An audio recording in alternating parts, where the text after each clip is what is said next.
Hello student, स्वागत है आप सभी का आशीष सिंह लेक्चर्स के इस लेटेस्ट वीडियो में। शुरू करते हैं। सभी को नमस्कार, राम राम, सत श्री अकाल, सलाम वालेकुम, whatever you feel connected with, let's get started. Dear students, good morning. Now today we are going to discuss close passages. Close से मतलब ही आपको जाहिर होता है कि which is very near. So let us fall into the discussion close passage. Read the following passage and complete the blanks in each with a suitable word in each. I will request once again to all of you, my dear students, kindly read the question thoroughly. समझने की कोशिश कीजिए क्या हमसे पूछा गया है. What we have to do in this? Complete the blanks, one thing in each with a suitable word in each so that we get a meaningful sentence. Let us read. In March and April is the coffee blossom time. कहाँ पर? Blank, Kurg. This is taken from one of your chapters. When blossoms transform into berries, the bushes blank cropped. The cherry red fruit is then pulped. The seeds separated, dried and blank for curing. Kurg or Kodagu is the district which is blank of the largest producers of pepper, cardamom and honey in the world. Although I have written answers, but please try to understand. Gut feeling से नहीं भरिए, please try. क्या बात कही जा रही है देखिए. इन मार्च एंड अप्रैल 2 महीनों की बात है. कैसा समय है? यहाँ पर कॉफ़ी खुशनुमा माहौल में बड़ी हो रही होती है. कॉफ़ी के क्या होते हैं आपको मालूम है? बीन्स होते हैं.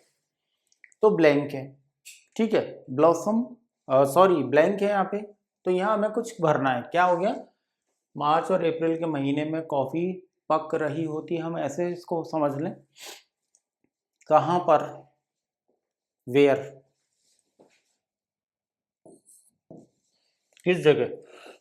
तो उन्होंने उत्तर दिया कुर्ग. क्या हम ऐसे प्रैक्टिस कर सकते हैं? When blossoms transform into berries, जब जो पुष्प आए हैं कॉफी पर वो बड़े हो गए. अब क्या होता है? Into berries, वो बीन बन गए. मतलब एक तरह से the bushes blank. क्या होगा bushes का? bushes पहचानने की कोशिश कीजिए. क्या है? प्लूरल है, s लगा हुआ है. Cropped. The cherry red fruit is then pulped. अब इसको फिर तोड़ा जाता होगा. आगे देखते हैं.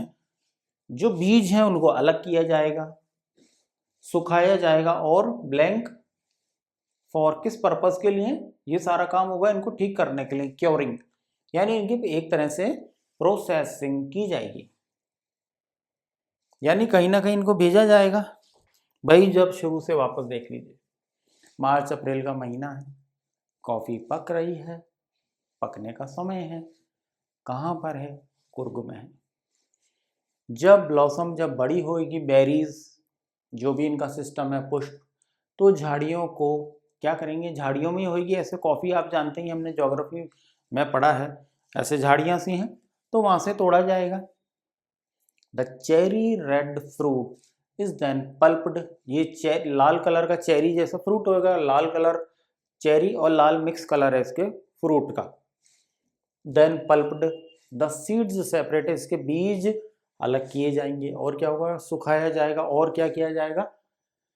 ऐसा लग रहा है एंड कुछ यहाँ एक्टिविटी है फॉर क्योरिंग. कुर्ग और Kodagu is the district which is of the largest producers. Coorg या कोडागू कहते हैं, वहाँ की भाषा में एक ही बात है, कुर्ग या Kodagu. Is the district which is, यहाँ ब्लैंक है हमारे को दिया है. कहाँ पर है? कैसा है? इज कौन है? Of the largest producers of pepper, cardamom and honey in the world. जो भी भाषा में आप कंफर्टेबल हैं. वैसे तो ट्रांसलेशन नहीं करना चाहिए, but due to some reasons you में, तो हम इसको पहले पूरा पढ़ें.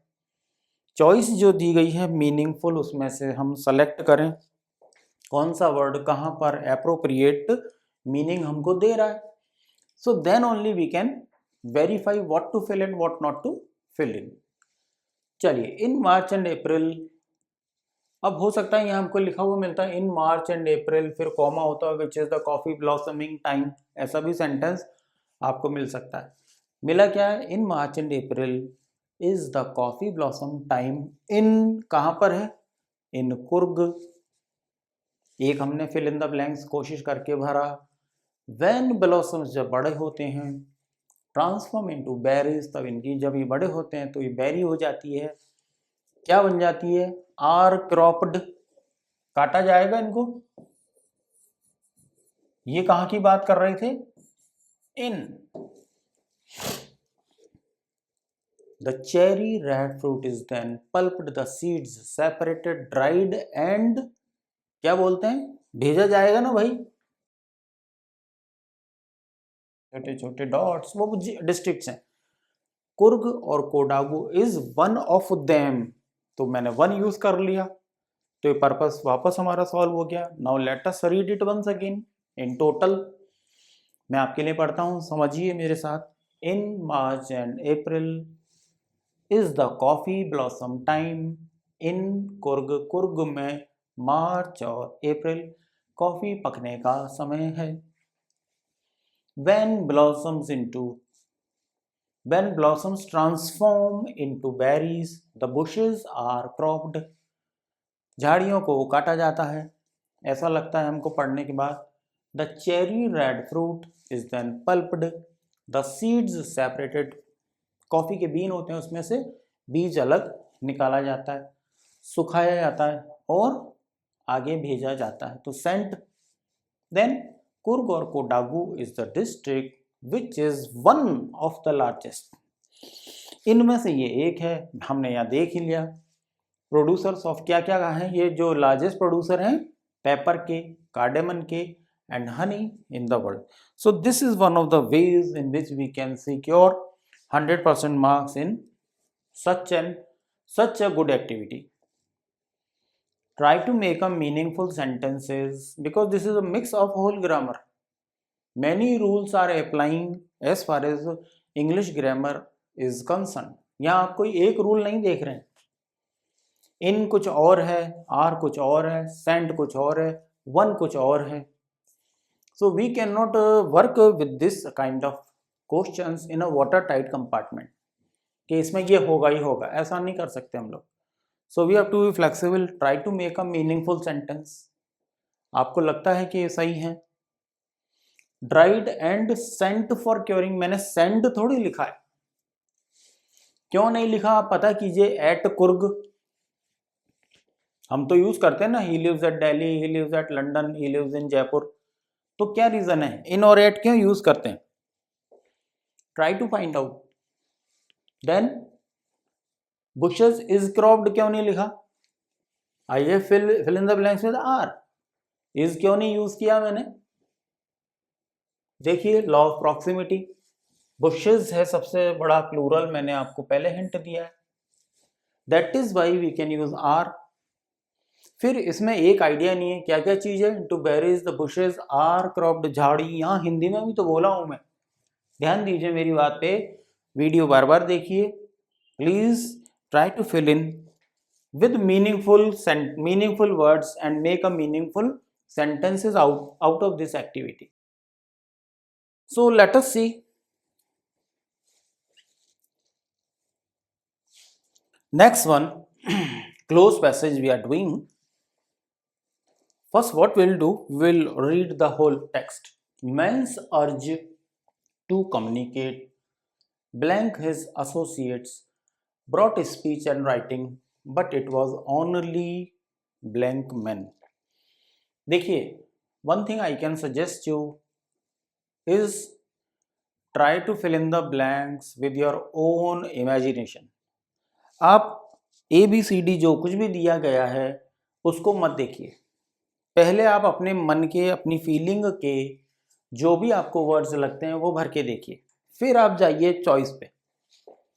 We will get the answers. Answers is not the big issue. Please try to understand कैसे करें. Man search to communicate blank, यानी आदमी आदमी से बात करना चाहता है.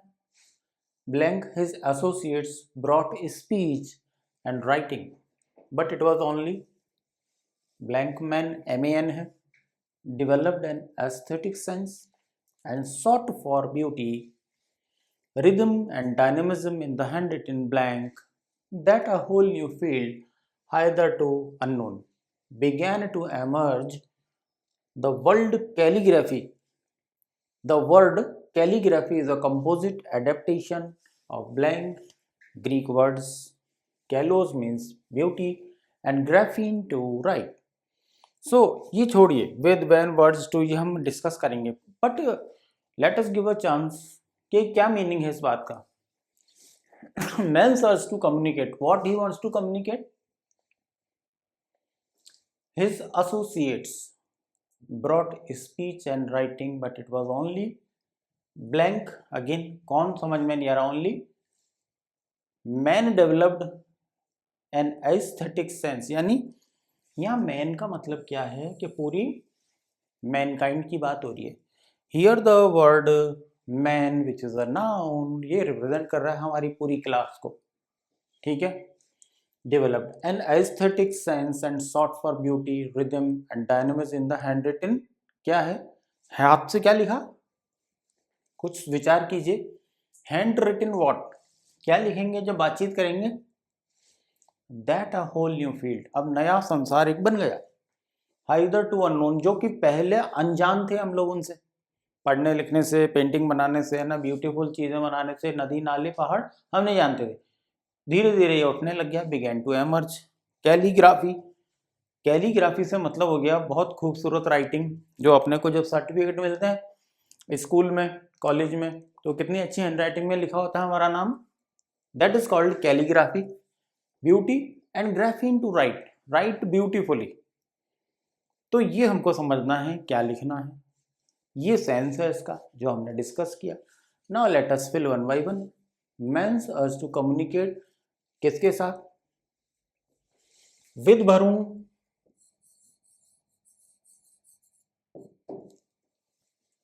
To communicate on. ठीक होगा क्या, जरा सोचिए. अपॉन कैसे आ जाएगा. अगर ये चॉइस में दिए हैं तो आपको लग रहा है कि ये सही होंगे, ऑन, अपॉन या विद सही होगा. प्लीज,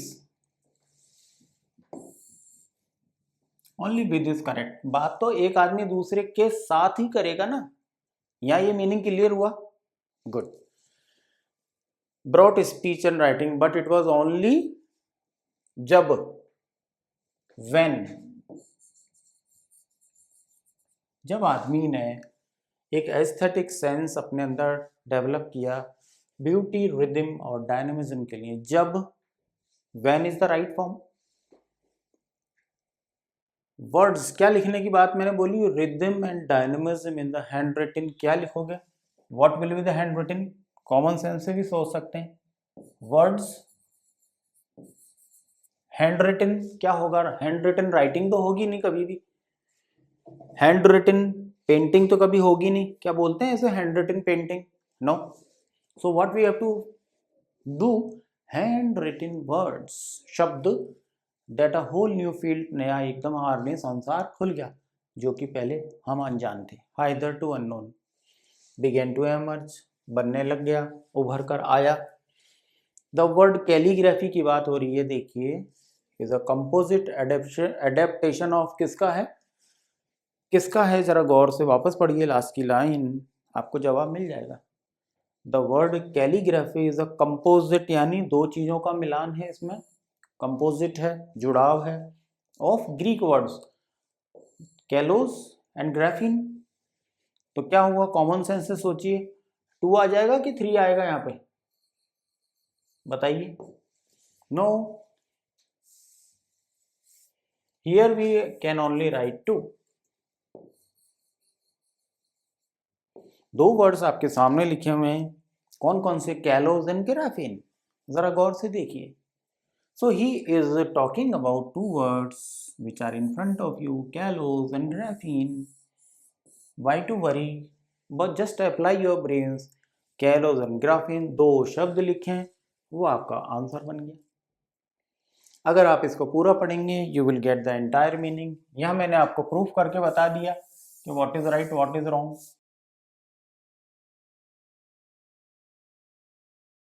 भाई हिंदी में भी बोलते हैं ना, किसी के साथ बात कर रहे हैं, साथ हो गया ना with. Now read. Man's urge to communicate with his associates brought speech and writing but it was only when, जब, मैं इसको ठीक कर देता हूँ, when men developed an aesthetic sense and sought for beauty, rhythm and dynamism in the handwritten words, that a whole new field hitherto unknown began to emerge. The word calligraphy is a composite adaptation of two Greek words. देखिए यहीं पे हमको दो चीज में division करके बता दिए गए, callose and graphene, hence to write and it means beauty. So this finishes our close passage. So today we have done two. Kindly watch this video again and again. Whatever I have spoken, please utilize. Make a meaningful passage, as simple as that.